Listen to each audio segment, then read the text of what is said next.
Stanley Kubrick is widely regarded as one of the greatest filmmakers of all time, known for his meticulous craftsmanship, groundbreaking storytelling, and uncompromising vision. But behind the scenes, his methods often pushed his actors to their physical and emotional limits, from demanding hundreds of takes to isolating performers and subjecting them to real physical distress. Kubrick frequently crossed the line into cruelty. But what drove him to such extremes, and how did his relentless perfectionism impact those who worked under him? To find out, let's dive in and take a look at the downsides of working with Stanley Kubrick. Malcolm McDowell's experience filming A Clockwork Orange epitomized the physical and psychological toll of working with Stanley Kubrick. The production pushed McDowell to his limits, with the actor suffering multiple injuries, including cracked ribs during a staged beating and temporary blindness from a scratched cornea, while filming the infamous Ludovico technique scene. Kubrick's excessive control extended to subjecting McDowell to a brutal filming process for the sequence, which required his eyes to be clamped open for extended periods, while a doctor,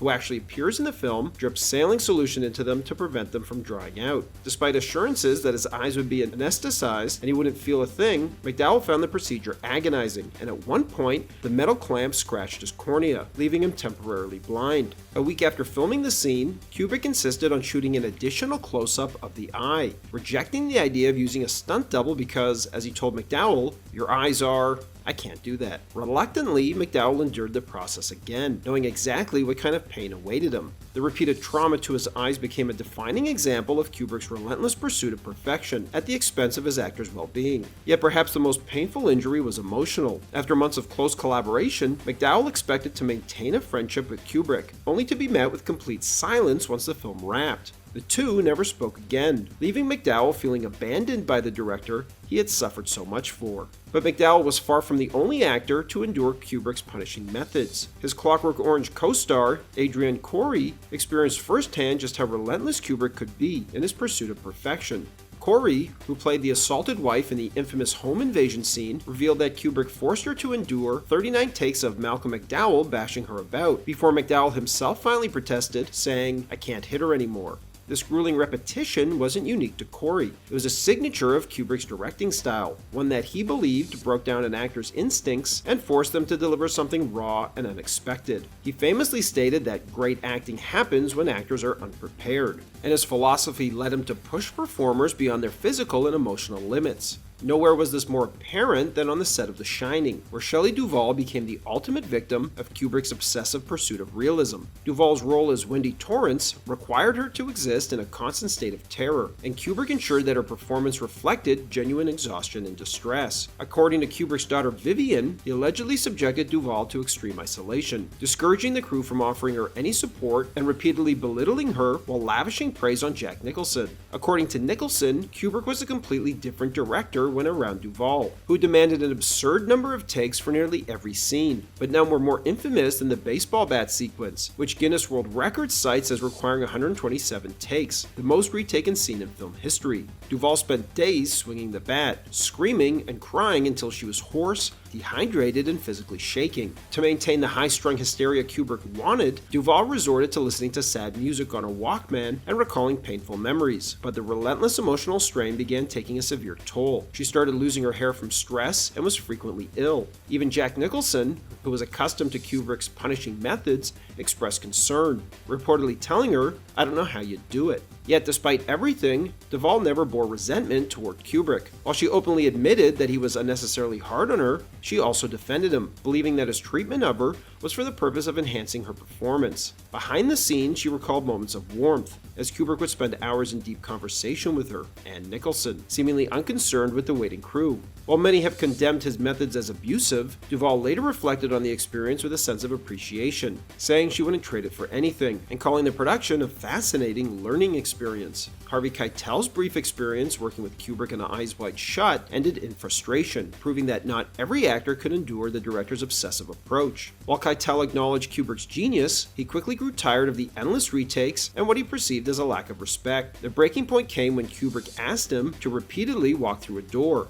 After 68 takes, Keitel snapped, telling Kubrick, "I'm out of here, you're out of your mind," before storming off the set. Kubrick promptly fired him and replaced him with Sidney Pollack, another filmmaker who also struggled with Kubrick's grueling process. Pollack, despite being a director himself, found the experience maddening, admitting that by take 80 or 90 he was going crazy, and finally told Kubrick it's not going to get any better. Kubrick's approach to Eyes Wide Shut went beyond mere direction. He turned Tom Cruise and Nicole Kidman's real-life marriage into a psychological experiment. With the film centering on themes of desire, jealousy, and betrayal between a husband and wife, Kubrick sought to blur the lines between fiction and reality, using their relationship as a tool to fuel their performances. Kidman later admitted that Kubrick deliberately played into this dynamic, pretending the film was a reflection of their actual marriage, even though they both knew it wasn't. He took things a step further by speaking to them separately, encouraging them to share intimate details about their relationship under the guise of private conversations, only to later use these confessions against them. If he needed Cruise to feel anger, he would whisper something unsettling in his ear.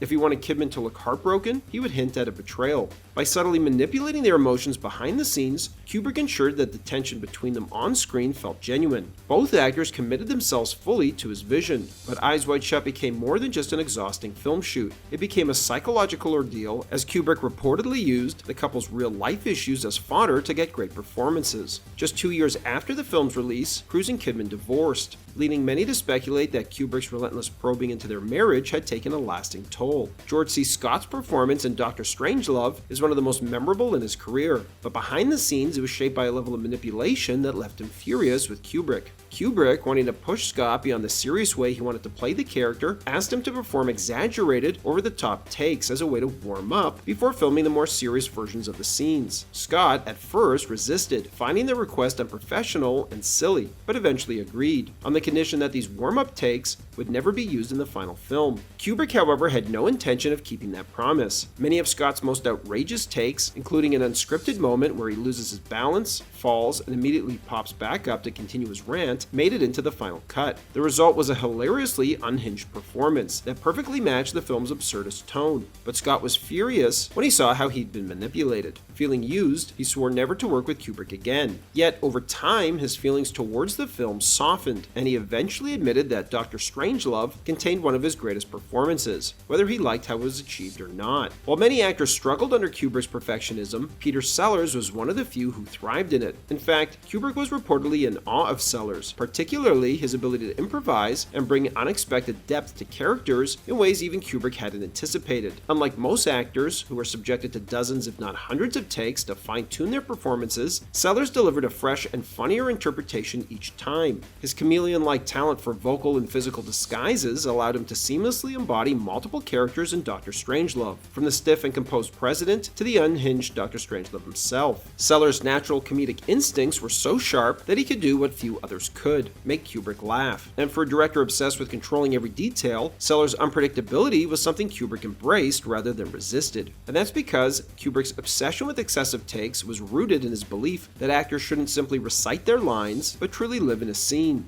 He felt that when actors focused too much on dialogue, their eyes betrayed their concentration, making their performances feel rehearsed. By forcing them to repeat a scene over and over, he hoped to strip away the mechanical nature of acting until their reactions became raw and spontaneous. This is why he made George C. Scott perform exaggerated takes as a warm-up, only to use them in the final cut, or push Shelley Duvall into extreme emotional distress in The Shining. But for all of his insistence on realism, Kubrick ultimately valued something even more. Sidney Pollack, who endured Kubrick's exhaustive process himself, put it best: real is good, but interesting is better. In the end, Kubrick's endless takes weren't just about making things feel real, they were about making them unforgettable. During the filming of Barry Lyndon, Kubrick's obsession with authenticity almost reached comical extremes. Struggling to find a one-legged man for the final scene where Ryan O'Neal's character boards a coach, Kubrick turned to O'Neal himself and asked, with an unsettling seriousness, if he would be willing to amputate his own leg for the role. He even claimed to have an ambulance on standby, assuring O'Neal that the entire procedure would just take 15 minutes. O'Neal later admitted he had no idea whether Kubrick was joking or not, but given the director's history with actors, he wasn't entirely sure Kubrick knew either. While it was likely said in jest, the fact that it even seemed plausible speaks volumes about Kubrick's notorious pursuit of realism.